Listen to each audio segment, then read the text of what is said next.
I am Tony.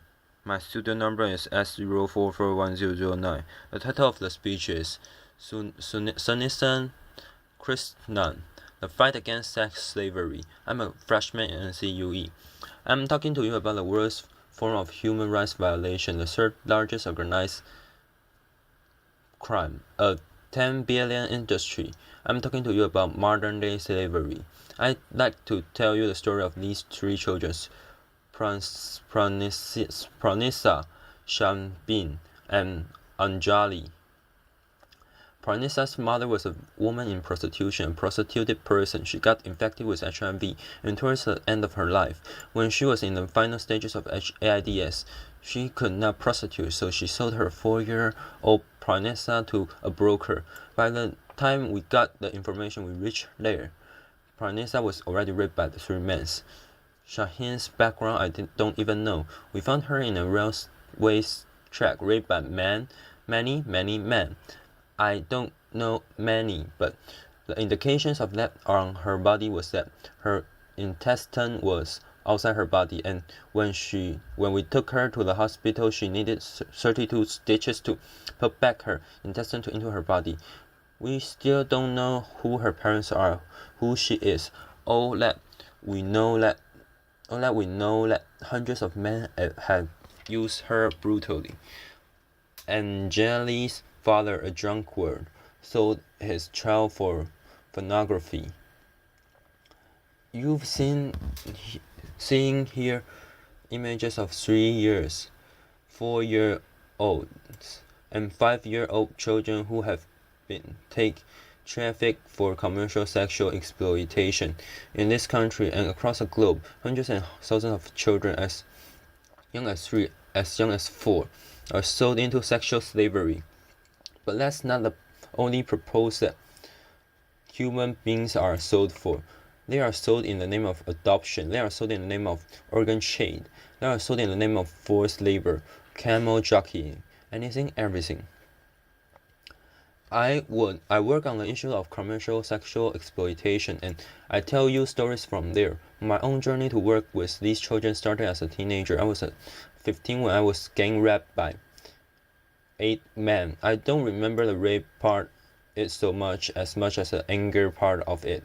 Yes, there were 8 men who defiled me, raped me, but that didn't go into my consciousness. I never felt like a victim then or now, but what lingered from them till now, I was 40 today, is this huge outrageous anger. 2 years, I was ostracized, I was stigmatized, I was isolated, because I was a victim, and that's what we do to all traffic survivors. We as a society, we have PhDs in victimizing a victim. Right from the age of 15, when I was started looking around me, I've started seeing hundreds and thousands of women and children who are left in sexual slavery-like practices, but have absolutely no respite because we don't allow them to come in. Where does their journey begin? Most of them come from very optionless families, not just poor. You have even the middle class sometimes get trafficked. I had this IS officer's daughter who is 14 years old, studying in 9th standard, who was raped chatting with one individual and ran away from home because she wanted to become a heroine who was trafficked. I have hundreds and thousands of stories of very, very well-to-do families and children from well-to-do families who are getting trafficked. These people are deceived, forced. 99.9% of them resist being inducted into prostitution. Some have paid the price for it. They're killed. We don't even hear about them. They are voiceless, unclear, nameless people. But the rest who succumb into it go through everyday torture because the men who come to them are not men who want to make you your girlfriends or who want to have a family with you. These are men who buy you an hour for a day and use you, throw you.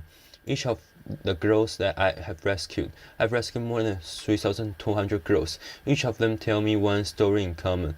One story about one man at least putting chili powder in her vagina.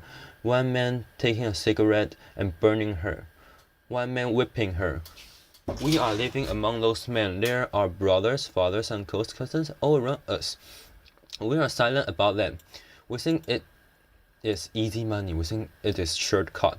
We think the person likes to do what she's doing, but the extra bonus is that she gets is various infections, sexually transmitted infections, HIV, AIDS, syphilis, gonorrhea, you name it.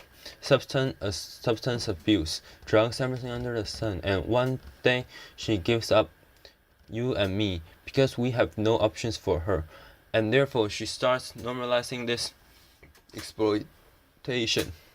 She believes, yes, this is it. This is what my destiny is about. This is normal to get raped by 100 men a day, and it's abnormal to live in a shelter. It's abnormal to get rehabilitated. It's in that context that I work. It's in that context that I rescue children. I've rescued children as young as 3 years, and I've rescued women as old as 14 years. When I rescued them, one of the biggest challenges I had was, where do I begin? Because I had lots of them who were already HIV infected. 1/3 of the people I rescue are HIV positive. And therefore my challenge was to understand how can I get out the power from this pain.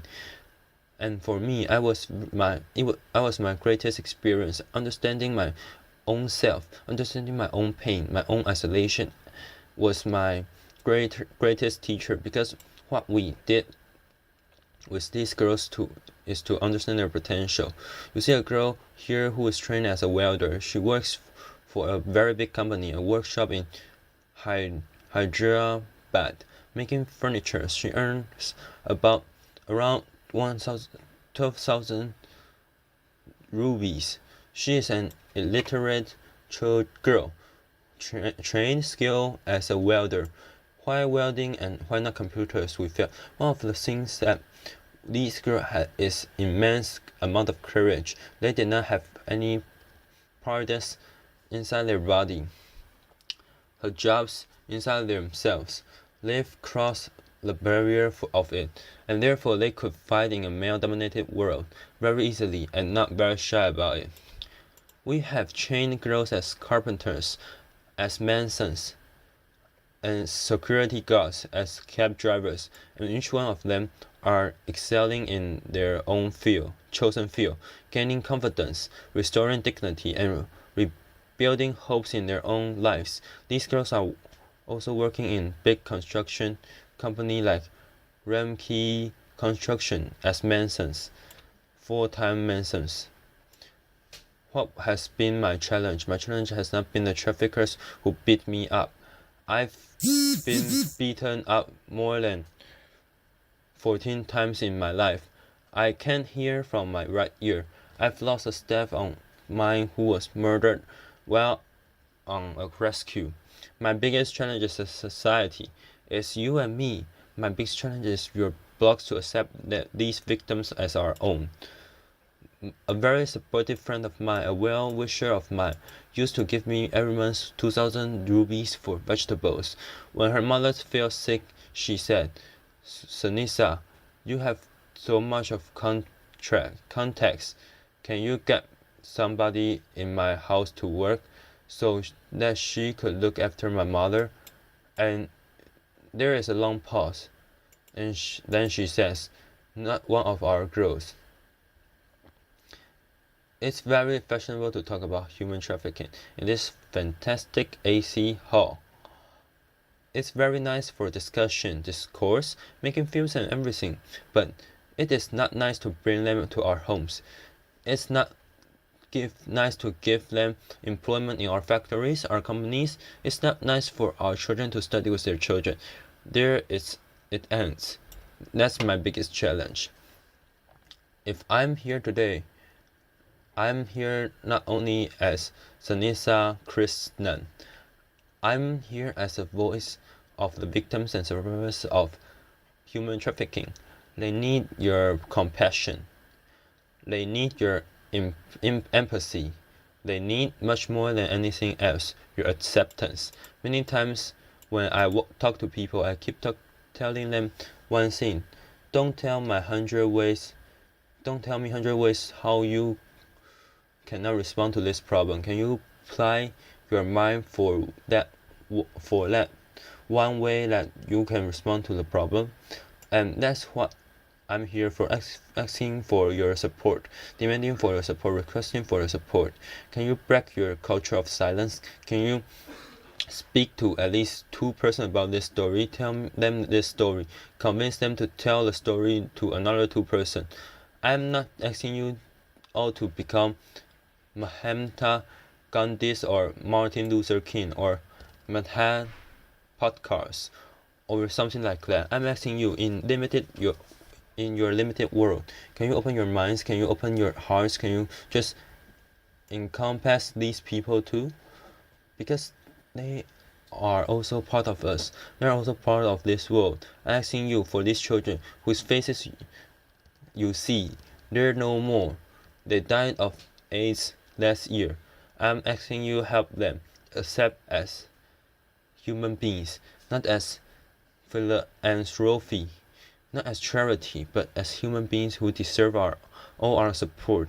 I'm asking you this because no child, no human being deserves what these children have gone through. Thank you.